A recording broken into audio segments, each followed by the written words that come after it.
பார்த்தாள். சுந்தரபாண்டியன் லேசாய் தலையை அசைத்து சொல் என்று அனுமதி அளிக்க, எப்படியும் செத்து போனவங்களுக்கு சாப்பாடு மூலமா தான் கிளைகோ ஆல்கலாய்டு கெமிக்கல் கலந்திருப்பாங்க இல்லையா? இந்த செத்து போனவங்க கண்டிப்பா கடத்தப்பட்டிருக்க அதிக வாய்ப்பு இருக்கு. ஆனா இதுவரை இந்த மாதிரி ஒரு பெண்ணோ ஆணோ காணாம போனதா போலீஸுக்கு எந்த கம்ப்ளைண்ட்டும் வரலையே என்றான். வனஜா கூறியதை கேட்டு டாக்டர் பொன்ராஜ் அதிர்ந்து போனார். என்ன மேடம் சொல்றீங்க என்று குரல் நடுங்க கூறினார். ஐயோ, அப்படின்னா நாம நினைச்சதை விட இந்த விஷயம் ரொம்ப சீரியஸா இருக்கும் போல இருக்கு என்று வேர்வை பூத்த நெற்றியை கைக்குட்டையால் ஒற்றி எடுத்தபடியே கூறினார். அந்த அறையில் ஒரு கனத்த மௌனம் நிலவ வனஜா காலையில் நிகழ்ந்ததை எண்ணி பார்க்க தொடங்கினார். அக்யூஸ்ட் லிஸ்ட் என்று மணி கொடுத்துவிட்டு சென்ற காகிதத்தை வனஜா படித்தான்.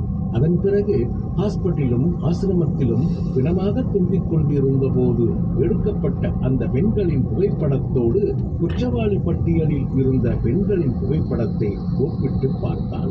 எந்த குற்றவாளியின் புகைப்படத்தோடும் இறந்து போன பெண்களின் புகைப்படம் பொருந்தவில்லை. தொலைந்து போன பெண்களின் புகார் பட்டியலில் அந்த பெண்களின் புகைப்படங்கள் இருக்கின்றனவா என்று சரிபார்க்க தொடங்கினான். அந்த பட்டியலிலும் இறந்து போன பெண்களின் புகைப்படங்கள் பொருந்தி போகவில்லை. எப்பேற்பட்ட வழக்காக இருந்தாலும் விரைந்து ஆதாரங்களை திரட்டக்கூடிய திறமை வாய்ந்த அதிகாரியான அவளுக்கு என்னோட புத்திசாலித்தனத்துக்கு சவால் விடுற கேஸா இருக்குதே என்று எரிச்சல் அடைந்தாள். அவள் எரிச்சலோடு அமர்ந்திருந்த சமயத்தில் அலைபேசி அழைப்பு வந்தது.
नहीं मरना गवारा प्यार में, तुमसे ये कहना है, तुम्हें भी जिंदा रहना है, मुझे भी जिंदा रहना है।